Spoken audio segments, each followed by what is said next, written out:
Hey everyone, and welcome back to another episode of the FCF Leadership Podcast. We are in a series about the Enneagram and why it's important to those of us in ministry.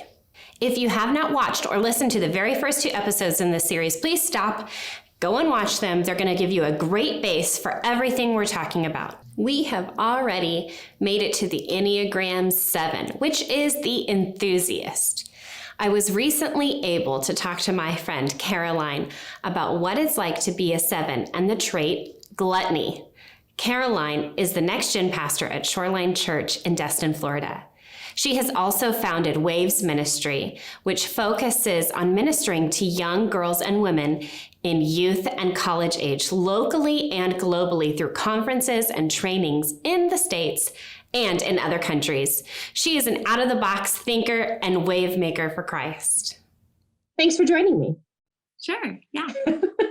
Okay, just so everybody can get to know you a little bit better, I'm going to ask you some fun questions just to start off with. Do you like coffee or tea best? Coffee. But so I felt like I was addicted to coffee though. So I gave it up in January and I weaned myself off. So for 2 weeks I did half and half, and then we went 3/4 and 1/4. It was like a process, but I love coffee. I still drink decaf every morning.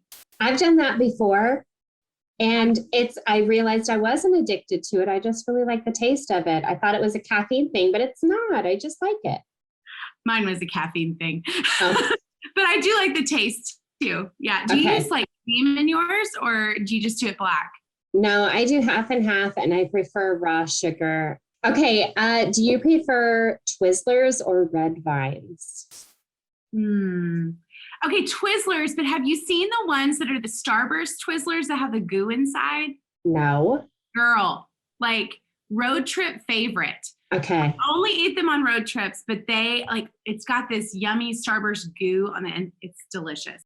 Okay, so we're focusing on the Enneagram7, which is the enthusiast. The negative characteristic trait we are talking about today is gluttony. And most people are going to relate this to food. It is not just what I figured out is gluttony is related to anything that you overindulge in.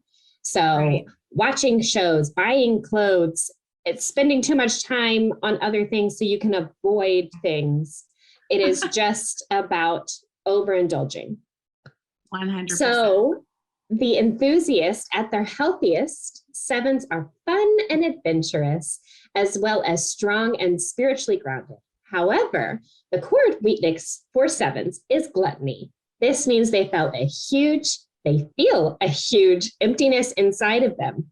Because of that emptiness, 7s have a never-ending desire to fill that emptiness with stimulation and experiences in hopes that they will one day feel content. Yes. How does that resonate with you? So fun. Wow. I will say I totally relate to that. It's one of those things, as you say that gluttony is one of our downfalls. You hit the nail on the head. I know for myself, as enthusiastic as I am, one of the things that I feel like a lot of 7s do this is they try to avoid their feelings, right? And it's like they have the feelings, but they don't want to talk about them. They don't want to deal with the things that they are upset about. And so they distract. And so that gluttonous spirit starts to be a part of our lives because we're trying to distract ourselves from the things that we actually need to deal with, whether that be work or a relationship issue or whatever. And so I know for me, I know whenever I don't want to do something, I will distract to get out of it. I will stand in the lobby and talk to people so I don't have to go work on that project. I will go out to eat with friends. I know that whenever I'm super stressed, I will book up all these coffee appointments with people because I don't want to have to deal with whatever that issue is. And people don't think oh, you're just being relational, but in reality, you're being gluttonous on something to avoid. But I will say even I've had a weight loss journey I feel like I've battled my weight in one form or another since the 9th grade. And it's I've gone from starving myself to being so overweight to your back, and you're just going back and forth, this binge thing. I've seen it in clothing and shopping. I mean, in the past, I had a huge credit card problem. I, for 18 months, did that like debt snowball thing, paid off $16,000 in debt. Hallelujah. What? Praise the Lord. Way to go. Yes. But I will say that a lot of that was a gluttonous thing. Sure. That I was buying and buying and buying, trying to fill that void and stuff. And so it's a part of us sevens. We're enthusiastic. We're like, buy it, go do it, go to coffee, and we just get crazy, and that can be a real negative thing.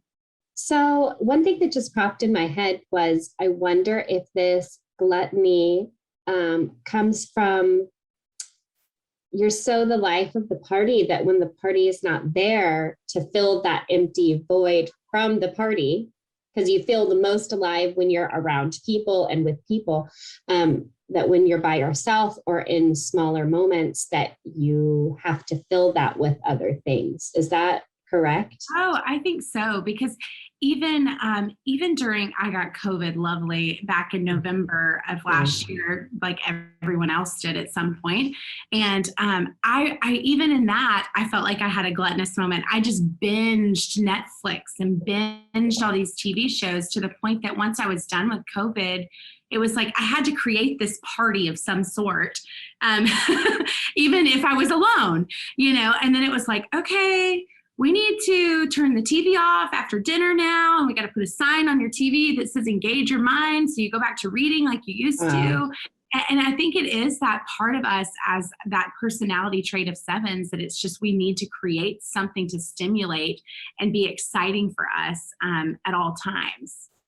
So how have you been able to redirect that energy into other things? I mean, I know you do Waves Girls Conference, and it seems like you are constantly busy with that, but I would love to hear some of your quick tips on how you can get out of this binge or gluttonous attitude. Yes. So one of the things that I feel like a lot of sevens have is, even though we're enthusiastic, we are extremely passionate. So if you can channel that energy towards self-discipline and self-control, it is such a beautiful new awakening part of who you are.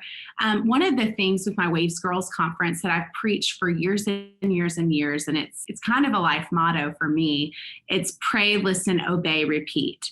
And as long as you are staying aligned with the Lord and you are praying, you are listening to him, you are obeying what he says, and then you repeat the process, and you're connected in with him, but you have to ask the right questions, right?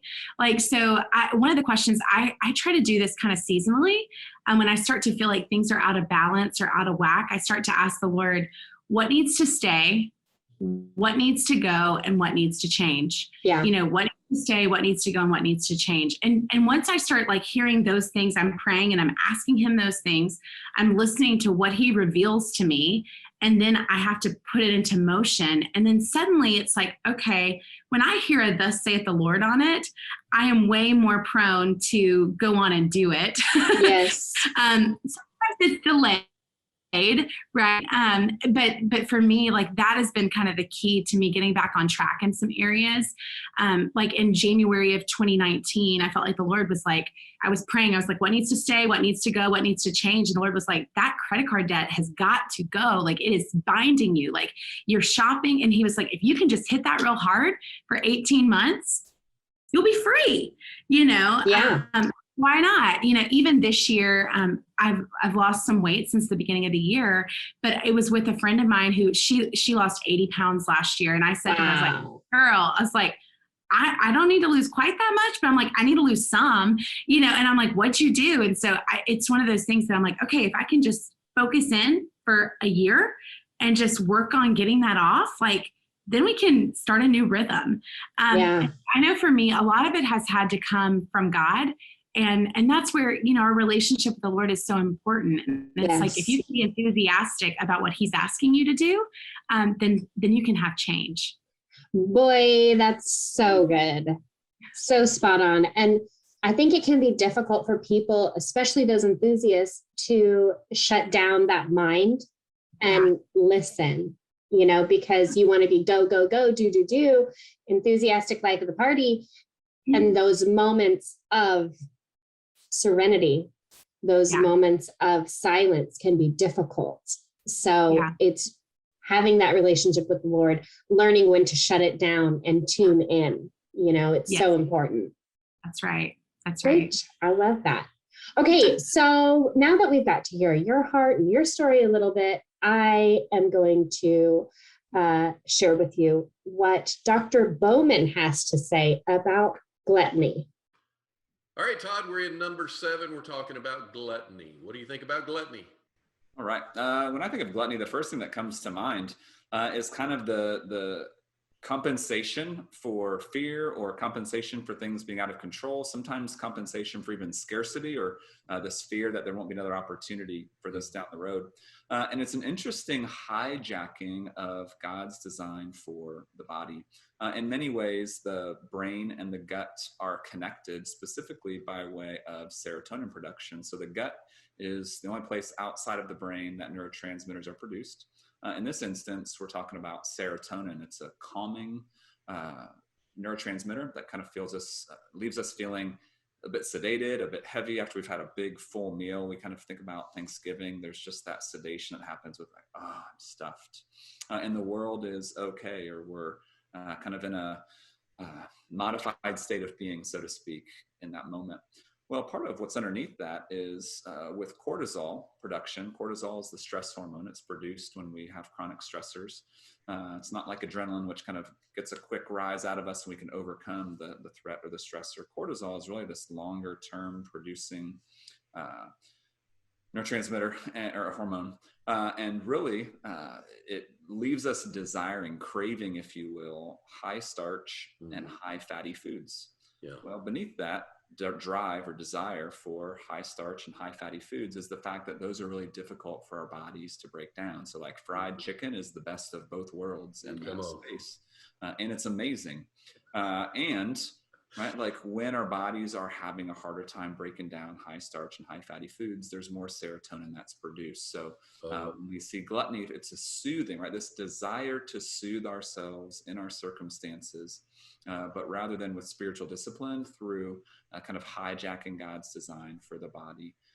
And over time, right, like we can see the negative effects of that with overall, not just physical functioning health-wise, cardiovascular and other things, but even some neurological stuff that shows up because it ultimately doesn't work. Our cortisol levels are still high, and we need other means of modifying our neurobiology than kind of like literally eating it or trying to eat it away. So what I found interesting right in the beginning, he talked about basically what we just talked about. Of course, he related all of this to food, which is okay, because I think it has the same principles as what we were just talking about. Compensation for fear, for things being out of control, for things not being enough of. Does that resonate with you? Do you see how that applies to you at all? Oh, yes, totally. I think that we do have this underlying fear of like things are not going to be good. So I've got to just take over and take control and make it good, and that's where we start down this little rabbit trail that can end up in not a good place. Yeah. Interesting. Totally. I totally thought about talking about like binge shopping, that feeling like chasing the sale. You know what I'm talking about? Where you feel like, oh, well, I don't know the next time they're going to do a 30% off. So I'm just going to buy all of this stuff now because that makes total sense to buy all the things that you don't really need now because it's 30% off. So yes. And then the feeling keeps going on and on as you pull those items out and wear them the first time. And then people compliment them. I hate to say it's like an addict, but it kind of becomes kind of like an addiction thing. And it feeds you in some sort of way. And people have no idea that that's what you're dealing with. And sometimes you have no idea. Yeah. And I mean, the word binge has become this like, I don't know, this like very highlighted word where everybody uses it for everything. There's not that we should be shameful of our life, but there is no negative connotation behind it. Netflix binge is such a normal, I binged so many episodes of a show last night. Okay, right. and that's just totally normal now. Whereas before, it was not normal. No. And it's not okay. It has created almost this like very slothful lifestyle. Yes, totally. And I think about that, and like I know for changing the tides in that, it's like to be able to go, wait a minute, is this normal? Like I know that it's normalized in our culture, but as people of God, should we really be binging things? Like no, not at all. I know for me, I will tell a personal story, and it does have to do with food. I've done youth ministry for 15 years, okay, a long time. And when I was a young youth pastor just starting out, it was like my first trip to lead students by myself. And I was like, okay, you know how that kid, like with the first time they go around the cul-de-sac without the training wheels on their bicycle, and you're like, I'm so excited, but I'm so nervous. And I remember being so pumped, and I lived alone in my first apartment by myself. And it was the night before this trip where I was taking like 80 kids out of town. And I was so excited and stressed, and I didn't know what to do.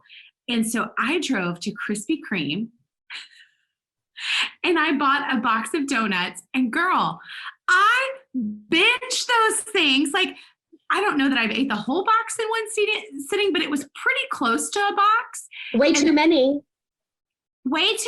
And I remember being ill, so ill and so sick. And then it was like, the next morning I woke up still ill and sick, and I felt sluggish, and like I couldn't actually do the things that God had assigned me to do well, because I didn't feel well. And it was like, it took me probably about 3 years before I realized that that was what was going on. And I just thought it was like normal. I was like, oh, this is fine. I'm just nervous. And at some point, like the Lord had to confront me about it and go, listen, Caroline, like you're scared and you're fearful right now. And so you're trying to feed your soul instead of talking to me about it. and you're like, I'm the youth pastor. I should know better than that. Right. But the truth is like, it took a while for me to understand that no, actually a grilled chicken salad is what I need to eat the night before, or like some nice chicken kebabs from like Zoe's, so that I'm going to have the fuel that I need. And if I'm nervous, then I'm going to need to talk to the Lord about that. That's good. But we get in these mindsets of like, yeah, I was nervous, so I did this, and it's like, that's not that. Let's cancel that. Like that should not be a part of our culture. Like we should need to be feeding our soul with the one who can truly feed it. Yeah, that's so good. We talk about rest often and how important rest is, and we correlate like sitting and watching a show as resting. But it's just like you said, if we are really in need of refreshing, if we're really struggling with nerves, if we're really exhausted, doing these things, it's not what's going to fill us. We have to go to the one who created us, right? And to give us that connection, and he will restore our soul. He will calm our nerves. He is the Prince of Peace. We're going to listen to what Patrick has to say on it from a biblical point of view. Well, in Scripture, we read even in Ezekiel that the sins of Sodom, one of them was gluttony. They liked fried chicken and cheeseburgers. Gluttony. I think that's interesting. The Bible calls it a sin. Sometimes I think we take the word sin and we misunderstand that sin is missing the mark. It is a disorder from what God created or designed humans to live as. And so when we move to gluttony, we do have to do what you say, and that is look below the surface at the driver. What is it that this is meeting the need of? And I think even of the works of the flesh, which these works of the flesh, sometimes we get so OCD on the actual item or action that we forget that it's a gauge that we can look at to determine what is it that's off below the surface? What is it that's driving this stuff? One of the works of the flesh is lasciviousness, which means a lack of restraint. The question would be, why can't we restrain? Why is it that we go for the third piece of pie at Thanksgiving and tell everybody while we're doing it, I shouldn't eat this next piece of pie. Nah, I'm going to anyway. And while so many quote unquote sins are something that everybody would point a gun at and shoot and persecute. When it comes to gluttony, it's one of those socially acceptable things. And when we talk about it being a sin, we have to stop and remember that really we're looking at what is a disorder from God's design. And so I do think it's critical to ask the deeper question and do the deeper work to find out why we are actually turning to this self-medication to actually eat more. And of course, you did brilliant talking about the neurobiological reaction of serotonin and how much our body desires certain neurochemicals. So again, though, scripturally, God says it will hurt you. It will kill you, because the wages of sin is always death. And of course, we know that's spiritual death, but then it is also physical death. Well, I mean, I think you just kind of summed up everything we already talked about, don't you? I do too. Well, and I think whenever listening to him talk, any sin carried out to an extreme is death, right? Yeah. And death can be that piece of like death of your peace, yes. Death of your, like, it can be simply taking away the fruits of the spirit in your life. And that's where I think whenever it comes to that gluttonous piece, that it's like, man, whenever we lean into that, instead of leaning into asking the Lord, like, okay, what am I trying to feed here? What void am I trying to fill that only you can? Yeah. We begin to lose the battle and to begin to just miss the mark, like he was talking about. Goodness gracious. I would love to hear from you. Your pastoral staff is basically all sevens. Yes. So that's really funny. A lot of fun. I mean, we have a church service on Crab Island, like on the party island, in my little island in Florida. And I mean, which is so like us, right? Go where the party is, or be the party. Right, exactly. I mean, we have a pontoon boat in our community that we ride around to Crab Island that says Hope for the City, and it's pink with, AstroTurf inside, and it's very party-ish. And we do crazy things like confetti cannons on Sunday mornings, and we have a McDonald's type slide in our auditorium where we worship, like that's made for adults, that adults can slide down in the service. For real. We have a lot of fun, but I will say it is hard to keep us on track at times. And so what's that like leading with all of them? Like if you see someone struggling with gluttony, with having an improper balance in life, what has been the best way that you have helped them? I know that we have brave conversations all the time. Yeah. We do that a lot. We do a lot of reflection every week. And I will say, I think knowing that we're all sevens, we have built into our staff meetings a lot of reflection time and good questions that we ask weekly. And we have a counselor that we actually hired. He's a Christian counselor. Great. And he meets with our staff once a month. And every month he is there for 4 hours, and he will meet with different teams every month to meet with us and make sure that we're on track. We all have done, there's so many different types of personality things that you can do, but all of our staff has done the Berkman test, the Berkman assessment. And so he does team meetings with us. Like I'm in charge of Next Gen. And so our Next Gen team will meet with him for 4 hours in June. And we will go through like, how are we working? How are we not working? How are we communicating? And it kind of keeps that pulse going so that way, just having a licensed professional that is a Christian and can go have those real frank conversations with us. But he allows for extra time too, where if there's any staff members that are having personal problems, even work related, that he can meet with them to help coach them. And I think if we didn't have that, we probably would be lost at times. But I will say we do have to have a lot of brave conversations, and I'm thankful because our executive pastor, she is an Enneagram 9. We have 2 executive pastors that tag. She's a 9? She's a 9, or he's a 9 and she's a 1. And they kind of are the two that are the oddballs of the group. And they are the ones that like, and we just have to trust them sometimes, and take their word for it. And so it's been a blessing that we have a 9 and a 1 as our execs. So that's awesome. Yeah. So what would be the worst way that someone could help you when you're struggling in like your gluttonous moments? I think, trying to interrupt me in the middle of doing whatever that is probably not a good idea. But definitely one way that they could help would be having a sit down one-on-one combo. Because it's like, I need that direct, like, okay, Caroline. And a lot of times us Enneagram 7s, we know what we're doing. Like we 100% know. We're not ignorant to it. No, we're not. And so whenever you first bring it up, like bring it up and then move on, because most of the time we know what's going on. And it's like, okay. I see, I know, so I got to fix it, and so, cause we don't like being uncovered and exposed. Right. And nobody does. No. And the way that a lot of Enneagrams like to stuff their feelings, being able to get us alone and talk to us about it is way better than going in the middle of it and going, hey, do you know what you're doing right now?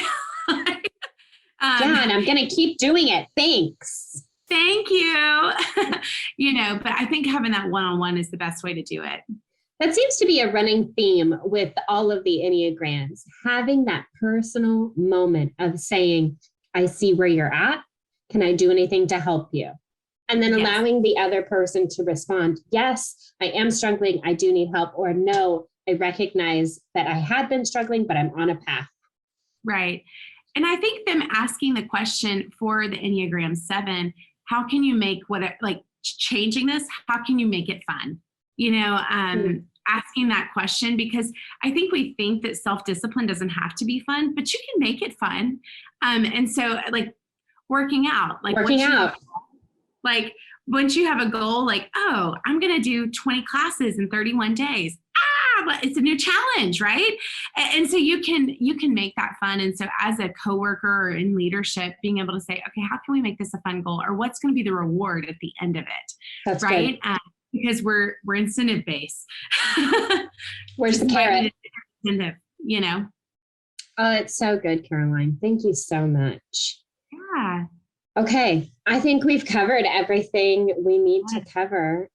Thank you so much for having me on. Thank you. My honor and privilege. So I want people to know where they can get to know you better. I would love for you to tell everybody about the Waves Girls Conference. Tell us all about that. Yeah. So you can follow me on Instagram at Caroline Hare, or at Waves Girls Conference. So about 8 years ago, I started a girls conference ministry for teen and college age girls called Waves. And we use the spiritual analogy of waves to talk about identity and calling, because we can talk about eating disorders and gluttony and all those things all day long. But if we do not get to the root idea of them being children of God, we will never go any farther. So we want girls from 12 to 22 to know who they are in Christ, and then to get on with their calling. They don't have to wait to be 30. They can start making waves for Christ in their home community and world right now. And so we have girls conferences in the States, but then also internationally in Africa, Canada, and Albania in Europe. And so, but we have an annual conference in Destin. We do other conferences. We're looking to do a Birmingham conference in Alabama in 2022. And we've done them in New York and LA and all different places. So if that's something that interests you, go to wavesgirlsconference.com, follow us on Instagram. We have a podcast, so you can check that out, Waves Ministry Podcast. Okay, I hope everybody got goosebumps the same way I did, because I love what you guys are doing. You're making a huge impact. Thank you so much. Yeah, thank you.